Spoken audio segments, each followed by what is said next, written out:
मला लिहायला खूप आवडतं. नुकताच आईचा बर्थडे होऊन गेला, त्यामुळे तिच्याबद्दल लिहिलंय. मला वाटलं तुमच्याबरोबर शेअर करावं. मी तुम्हाला वाचून दाखवते. लहान होते तेव्हा अतिशय रडके होते. मला हँडल करणं आईला खूपच कठीण गेलं. एकदा तर तिने भिंतीवर डोकं आपटून घेतलं आणि म्हणाली, देवा सोडव रे या मुलीच्या ताब्यातून. आता विचार केला तर हसू येतो, कारण आता एकदम अपोजिट आहे. ती अतिशय प्रेम करते माझ्यावर. आईचं आवडतं एकच ठिकाण होतं, ते म्हणजे तिचं ऑफिस. तिच्याकडे चावी असल्याने रविवारी सुद्धा बऱ्याचदा ती काम करते. काम जणू काही हे तिचं पॅशन आहे आणि हाच स्वभाव मला तिचा खूप आवडतो. हा एक गुणच आहे की तिला कामाविषयी इतकं प्रेम आहे. कामामुळे तिने अनेक माणसे जोडली. तिने स्वतःची ओळख तिच्या क्षेत्रात निर्माण केली. तिला सोयीचं जावं याकरता तिने तिच्या ऑफिसच्या जवळच्या शाळेतच मला टाकलं. शाळा सुटल्यावर घ्यायला यायला पण ती कधी कधी विसरली आहे मला. मग तिच्या ऑफिसमध्ये काम करणारे एक आजोबा, आम्ही बाबा म्हणायचो त्यांना, ते मला घ्यायला यायचे. त्यांना लक्षात असायचं की अरे सईला घ्यायला जायला पाहिजे, तेच घ्यायला यायचे. कामात ती अतिशय बुडालेली असायची, गढलेली असायची. जरी ती कामात गढलेली असली तरी तिने तिच्या ऑफिसमध्ये इतके चांगले नातेसंबंध निर्माण केलेले आहेत की ऑफिसमधल्या प्रत्येकाचं प्रेम मला लाभलं आहे. मला आठवतंय, मी दुसरीत होते तेव्हा मी आजारी पडले होते. 4 दिवस शाळेत गेले नव्हते. म्हणून एका वर्गमैत्रिणीकडून वही घेतली किती शिकून झालंय ते बघायला, तर जवळजवळ 40 पानं लिहून झाली होती. ते बघून आई चाटच पडली. हे पाहून सगळ्यात चांगला डिसिजन तिने घेतला तो म्हणजे माझी शाळा बदलण्याचा. त्या वर्षी जर का मी जुन्याच शाळेत गेले असते तर तुकडीत असते. पण सुदैवाने तिने मला अशा शाळेत टाकले जिथे तुकडी ही सिस्टीमच नव्हती. आणि या माझ्या नवीन शाळेत अनुभवातून शिक्षण ही कन्सेप्ट होती. माझ्या या शाळेनेच मला खऱ्या अर्थाने घडवली, नाहीतर मी एकदा तरी नक्कीच नापास झाले असते. अजून एक चांगला डिसिजन आईने घेतला तो म्हणजे मला टेबल टेनिसला घालायचा. पहिल्यांदा हा गेम मला अजिबातच आवडायचा नाही, कारण मला स्केटिंग करायचं होतं, स्विमिंग करायचं होतं.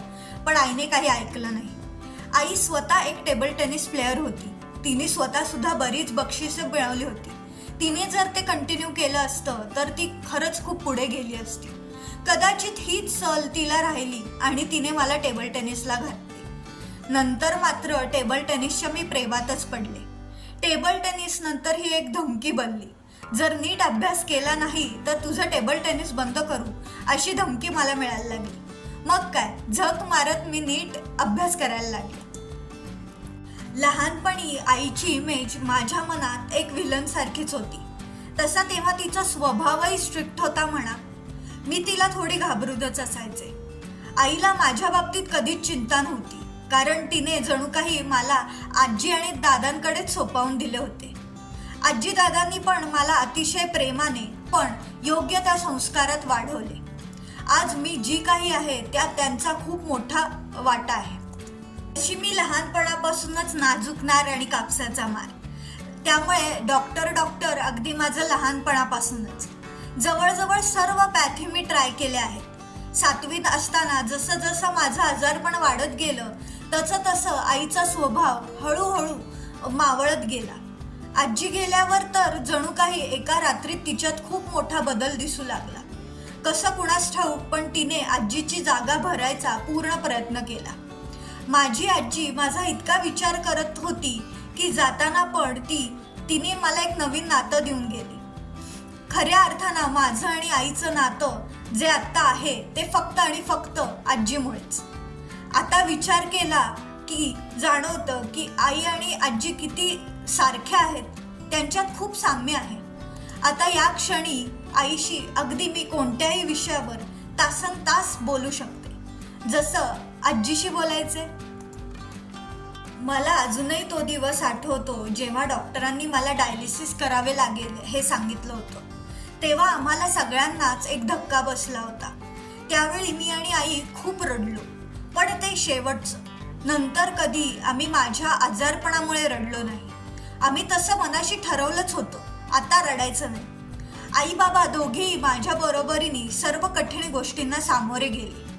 मी पण ते सगळं सहन करू शकले ते खरं तर आईच्या खंबीरपणामुळे.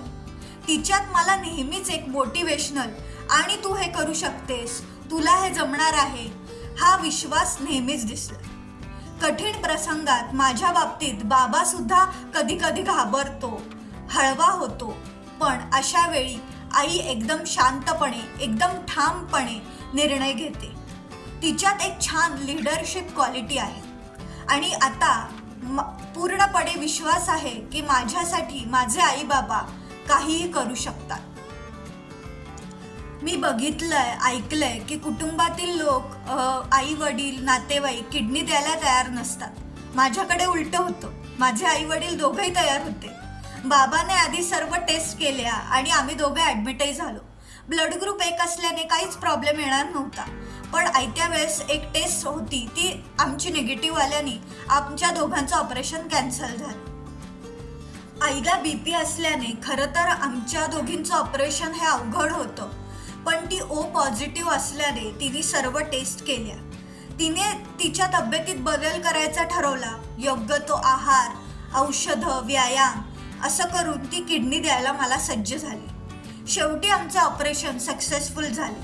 तिच्यामुळे मला जवळजवळ 6 वर्ष निरोगी आयुष्य जगता आलं. आता ही गोष्ट वेगळी आहे की मला रेअर किडनी डिसीज असल्यामुळे मी परत डायलिसिस करते, पण ते सुद्धा आत्ताही मी माझ्या आईबाबांच्या हिमतीमुळेच करू शकते आणि करणार आहे. या आजारपणात आपली किडनी काम करत नसते, पण मन पूर्णपणे खचून गेलेले असते.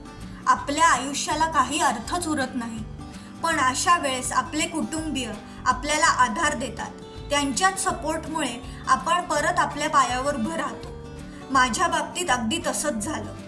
फ्युचरमध्ये आई बाबांपैकी कोणीतरी किडनी देईल आणि मी पूर्णपणे बरी होईन. पण वय लहान होतं, मॅच्युरिटी कमी असते. पण दुसऱ्या वेळेस मात्र फ्युचर पुढे काहीच दिसत नव्हतं. तेव्हा मी अगदी कावरी झाले होते. पण या काळात आईने मला अतिशय खुबीने हँडल केलं. जेव्हा जेव्हा मला गरज होती तेव्हा ती तिचं काम सोडून माझ्यासाठी धावून यायची. मला योग्य तो डॉक्टरचा सल्ला मिळावा याकरता आम्ही भरपूर डॉक्टरांना भेटलो. देवकृपेने आईबाबांनी जे नातेसंबंध जपले आहेत त्यामुळे आमच्या अवघड काळात मित्रपरिवाराने आम्हाला खूपच सपोर्ट केला. फायनान्शियल असो वा इमोशनल, सर्व अर्थाने त्यांनी आम्हाला सपोर्ट केला. अशा पद्धतीने जरी आत्ता मी कठीण काळ फेस करत असले तरी आम्ही एकमेकांच्या सहाय्याने, एकमेकांना धरून आनंदाने पुढे जातोय. मला माहिती आहे देवाचं माझ्याकडे लक्ष आहे. नक्कीच पुढे काहीतरी चांगलं घडेल, चांगलंच होईल, कारण माझी खंबीर पण गोड आई आणि ऑफकोर्स माझा बाबा माझ्या बरोबर आहेत. Thank you for watching. Like, share and subscribe. See you. Bye.